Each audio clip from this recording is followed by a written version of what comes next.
प्रभु यीशु के नाम में आप सबको जय मसीह की। मैं आशा करती हूँ आप सब बहुत अच्छे होंगे। तो चलिए आज हम परमेश्वर की महिमा शुरू करते हैं। आज हम नीति वचन से उसका 4 अध्याय पढ़ेंगे। बुद्धि के लाभ। हे मेरे पुत्रों, पिता की शिक्षा सुनो और समझ प्राप्त करने में मन लगाओ, क्योंकि मैंने तुमको उत्तम शिक्षा दी है। मेरी शिक्षा को ना छोड़ो। देखो, मैं भी अपने पिता का पुत्र था और माता का अकेला दुलारा था, और मेरा पिता मुझे ये कहकर सिखाता था, तेरा मन मेरे वचन पर लगा रहे, तू मेरी आज्ञाओं का पालन कर, तब जीवित रहेगा। बुद्धि को प्राप्त कर, समझ को भी प्राप्त कर। उनको भूल न जाना, न मेरी बातों को छोड़ना। बुद्धि को ना छोड़, वह तेरी रक्षा करेगी। उससे प्रीति रख, वह तेरा पहरा देगी। बुद्धि श्रेष्ठ है, इसलिए उसकी प्राप्ति के लिए यत्न कर। जो कुछ तू प्राप्त करे उसे प्राप्त तो कर, परंतु समझ की प्राप्ति का यत्न घटने ना पाए। उसकी बड़ाई कर, वह तुझको बढ़ाएगी। जब तू उससे लिपट जाए तब वह तेरी महिमा करेगी। वह तेरे सिर पर शोभायमान भूषण बांधेगी और तुझे सुंदर मुकुट देगी। हे मेरे पुत्र, मेरी बातें सुनकर ग्रहण कर, तब तू बहुत वर्ष तक जीवित रहेगा।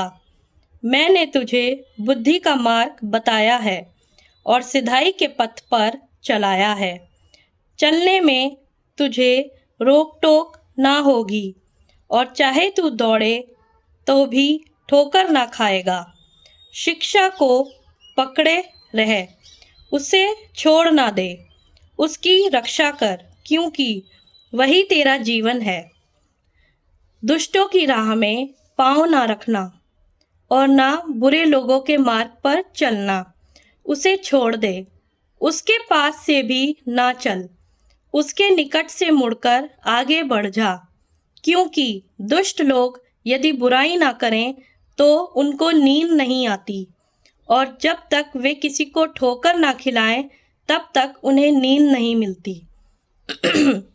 वे तो दुष्टता से कमाई हुई रोटी खाते और उपद्रव के द्वारा पाया हुआ दाख मधु पीते हैं, परंतु धर्मियों की चाल उस चमकती हुई ज्योति के समान है, जिसका प्रकाश दोपहर तक अधिक अधिक बढ़ता रहता है।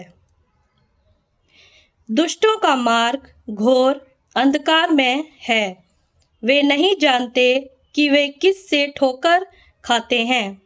हे मेरे पुत्र, मेरे वचन ध्यान धर के सुन और अपना कान मेरी बातों पर लगा।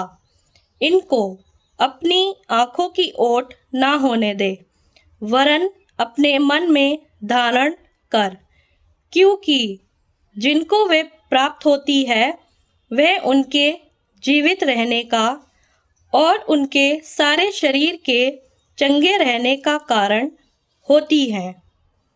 सबसे अधिक अपने मन की रक्षा कर, क्योंकि जीवन का मूल स्रोत वही है। टेढ़ी बात अपने मुंह से मत बोल, और चालबाजी की बातें कहना तुझसे दूर रहे। तेरी आँखें सामने ही की ओर लगी रहें और तेरी पलकें आगे की ओर खुली रहें। अपने पाँव रखने के लिए मार्ग को समथर कर, और तेरे सब मार्ग ठीक रहें। ना तो दाहिनी ओर मुड़ना और ना बाईं ओर। अपने पाँव को बुराई के मार्ग पर चलने से हटा ले। परमेश्वर अपने पढ़े और सुने जाने पर आशीष दे। आमीन।